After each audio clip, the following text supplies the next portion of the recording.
क्या आप ऐसा एसेट चाहते हैं जो हर महीने आपको पैसा दे?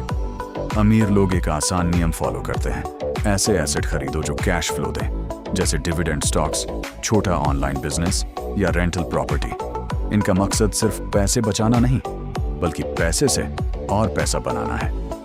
एक एसेट से 2 बनते हैं, 2 से 10। यही असली वेल्थ बिल्डिंग है। अगर आपको ऐसी स्मार्ट फाइनेंस वीडियो पसंद है तो वीडियो को लाइक करें, शेयर करें और चैनल सब्सक्राइब करें, क्योंकि अगली वीडियो में बताऊंगा सबसे आसान पहला निवेश।